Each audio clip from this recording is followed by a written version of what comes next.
Сайн байна уу? 9 сарын сүгийн заяа мэдчилж байна. Энэ удаагийн бичлэгээр та бүхэнтэйгээ уулзсаадаа баяртай байна. За ингээд өнөөдрийн та бүхэнтэйгээ хуваалцах сэдэв маань одоо тийм байнгын аз хувьшгээ хадгалж байдаг хүн болон аз хувьш нь гинт одоо зогсоо тийм ээ. Үнэхээр одоо амьдрал нь хэцүү болдог. Ийм хүмүүсийн ялгаа юу юм бэ?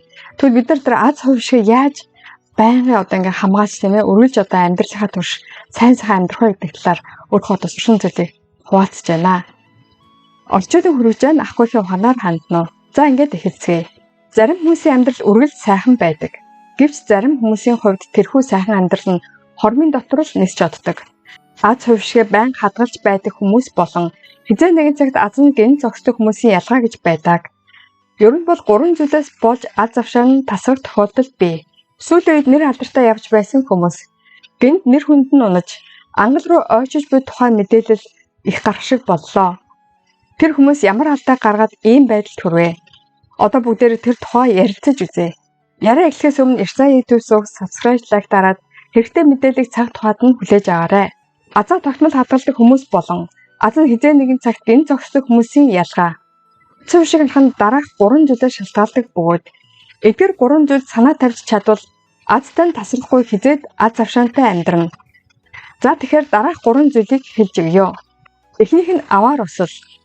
Осол гэж хэлэхэд зам тээврийн осол гэх мэт бие махбодороо гэмтэж бэрцсэн тохиолдол. Санхүүгийн хорлоос үүдэлтэй осолч бас бий. Байгалийн гамшигаас үүдэлтэй осол нь хэлж ирэхгүй хийсч ирдэг тул бид хичнээн болгоомжилсан ч түүнээс зайлсхийж чадахгүй юм аа. Одоо ярих гэж байгаа зүйл бол бие махбодоо гэмтэж бэртэх болон санхүүгийн хорлоос үүдэлтэй ослын тухай юм аа. Осол ихэвчлэн хизээ тохиолдгийг та мэдэх үү? Сонирхолтой баярлаж, хөөрч, догдсон үед осол гардаг. Хизээ мэдгүй аял гарахаар бэлдэж, сэтгэл догдож байх үед эргэн тойронд чинь хүмүүс бэртэж гэмтэх, эсвэл ямар нэгэн зүйл тохиолдож, хол явж чадахгүй болж байсныг та харсан байхаа. Та өөрөө ч үүнийг мэдэрсэн байх. Мөн хүүхдүүдэд гадагшаа тоглохоор явъя. Гоё юм үзье гэж хэлэхэд тэд баярлаж өсөр дэвсэж, эвгүй хөдлөө хийж унах ч юм уу. Гэмтэж бэртэх гэж байдаг тал биш үү дээ. Энэ юу гэсэн үг вэ гэхээр бид ердөнхөөсөө өөр энергитэй байх үед осол бий болдог. Баяр баясгалантай догдлох үед ердөнхөөс илүү эрч хүчтэй байдаг. Тиймээс ийм үед онцгой сонор сэрэмжтэй, болгоомжтой байх хэрэгтэй. Үүний эсрэгээр энерги нь хэвийн хэмжээс байх төлөв байдаг. Сэтгэлээр унсан, санаа зовсон, эсвэл ямар нэгэн зүйлд азгүйдсэн үед осол гарах магадлал өндөр байна. Ийм үед 4 зүйлийг анхаарч үзэх хэрэгтэй. 1-р шөнө ороо явахгүй байх. 2. Арх дарс уухгүй байх. 3. Садар самуунаас хол байх. 4. Таньж мэдэхгүй газар очихгүй байх. Эдгээр 4 зүйл болгоомжтой хандах хэрэгтэй. Миний сэтгэл хэцүү байна гэж шөнө ороо таньж мэдэхгүй газар очиж эсрэг хүснэнтэйгээ архиулаа гэж бодъё. Бараг 19% нь асуудал үүснэ. Тиймээс эдгээр 4 зүйл болгоомжтой хандах хэрэгтэй. Бас нэг сонирхолтой зүйл нь дасал хөдлөө хийж байхдаа бэртэж гэмтдэг хүн олон байдаг. Дасгал хийхдээ түүндээ бүр улаарад дахиад жоохон хийвэл эсвэл илүү хүчтэй хөдөлж гэмтэж магадгүй гэж бодсон ч зүгээрээ өдий хүртэл гайгүй байсан юм чинь гэж бодоод хэтрүүлэн хийж гэмтэх тохиолдол бий. Тиймээс дахин дүгнэж хэлэхэд ослоос урьсан сэргийлэхийн тулд 1. Хөөр тогтсон үедээ болгоомжтой байх. 2. Сэтгэлээр унсан үедээ сэрэмжтэй байх. 3. Хэд их өөртөө бардахаас болгоомжтой байх. 4. Аливаа зүйлийг хэтрүүлэхгүй тунганд тааруулах. Эдгээр 4 зүйлийг мөрдөж өдөр тутмын амьдралынхаа эрч хүчийг хадгалж чадвал ослоос зайлсхийх боломжтой. Хоёрдох нь ховжив. Ховжив гэдэг нь миний хэлсэн үг, хийсэн үйлдэл хоёр өөрөөр буруугаар ойлгогдоод асуудал үүслийг хэлнэ. Хэл ам ховживнээс болж амьдралын сөрөг тохиолдол сүүлийн үед их гарч байна. Ховживын шалтгаан эрен үе чиг хандлагаас хамааран өөр байдаг. Өнөө үед ховживын хамгийн том шалтгаан бол онгирч гайхуулах явдал юм аа. Бид гайхуулах хэрэг үед амьдарч байна. Мөнгөө гайхуулна, үр хөвгтөө гайхуулна, гэрээ гайхуулна, машинаа гайхуулна. Ресторанд орж хоолсноо ч бас гайхуулдаг. Сүүлийн үед бүгд олон нийтийн сүлжээгээр сайрхаж гайхуулдаг. Тэгэхээр хүмүүс түнд нь лайк дардаг биз дээ. Мэдээж дуртай байгаад эсвэл болж байна гэх сэтгэлээр лайк дардагч сэтгэлийнх нь нөгөө болон тухайн хүнд хандах та жөтөө бүрлдэж байдаг. Тэгээд баг зэрэг алдаа, цоохоо гарвал өмнө бий болсон атаж өтөө нь яг л шулмын агнуур шиг дайралтанд ордог. Тэр үед хүн ихэнхдээ тэсэж чадсгүй ангал руу унах тохиолдол их гардаг. Энд ч бас ялгаагүй гайхахыг хүсдэг бидтэй. Хизээ нэгэн цаг сайн аваараа сайрах өдөр ирэндээ гэж. Гэхдээ энэ маш сайн бодох хэрэгтэй. Юу вэ гэхээр өнгөрснийхаа дараа түүнийхээ төлөөсийг төлөх хэрэгтэй. Миний таньдаг нэг хүн үүнийг онгоо тоглоом маягаар хэлж байсан.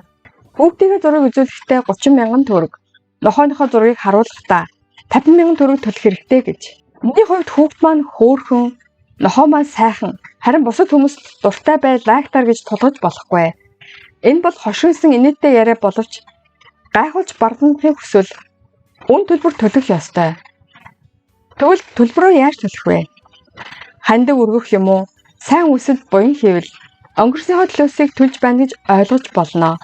Тиймээс болж өгөх шаардлагагүйгээр өнгөрч гайхуулах хэрэггүй бөгөөд үнэхээр тэгмээр санагдвал түүнийхээ нөхөн төлөөсөө сайн үс хийвэл ховж ивээс зайлсхийж чадна. Урд дахь зүйл бол уруу таталт юм. Уруу таталт нь арх, садар самун, мөрөөдө тоглоом, мансуурал бодис. Хүмүүст өөрийн гэсэн сул тал бий. Уруу таталтын төлөвийг тайлбарлавал хүн уруу таталтанд өртөөд өөрийн төвөө алдвал түүнийг уруу таталт гэж ойлгож болно. Энэ ихэр аюултай вэ гэвэл хурдны замаар явж байхдаа нойрмолтой адил юм аа. Тэгвэл уруу таталтыг хэрхэн даван туулах вэ? Энэ тухай товчхон өгүүлье. Хүн бүр 30 ба түүнээс дээш жил амьдрсныхаа дараа ямар эрсдэлд өршиж байгаа тодорхой хэмжээгээр мэддэг болсон байдаг.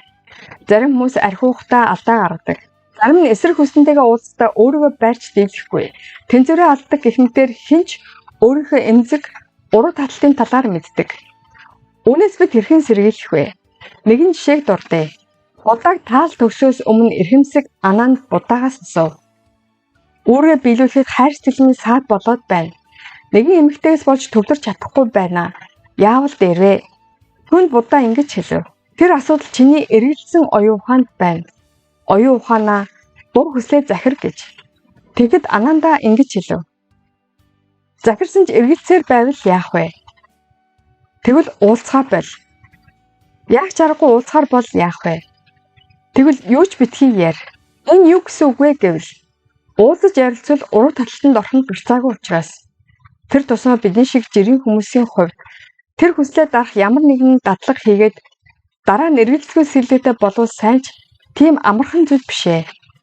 Тиймээс ялангуяа азтай сайн явж байх үедээ таныг уруу татдаг хүнтэй уулзахгүй, ярихгүй байхын дээр гэж хэлмээр байна. Энэхүү бичлэгийг үзэж буй та бүхэн дараах осол, ховж, уруу татал гэсэн 3 зүйл санаа тавьж чадвал ядаж аюулгүй амар амгалан амьдралыг хадгалж аз хувьшигтай цаг ирэхэд нь аль болох удаан хадгалж чадна. Энэ зүйлийг ойлгосон цагт удахгүй таны амьдрал гайхалтай зүйл тохиолдно. Сайн сайхан 50 руу урагшаа явцгаая. За ингээд дуслаа. Энэ бичлэг танд таалагдсан бол хайртай дотны гэр бүл, найз нөхөд, сонсоосоо гэж хүссэн бүхэл хүмүүстээ түгээгээрэй. Танай гэрэл аз жаргал сайн санаа гэсэ. Баяртай, баярлалаа. Та цаг хугацаанд нь амьдралдаа хэрэгтэй бас сонирхолтой мэдээлэл хүлээн авъя гэвэл subscribe-ийг дарж миний YouTube сувагт бүртгүүлнэ үү. Мөн лайк дараад хэрэгтэй хүнд нь шеэр хийж цааш түгээнэ үү. Баярлалаа.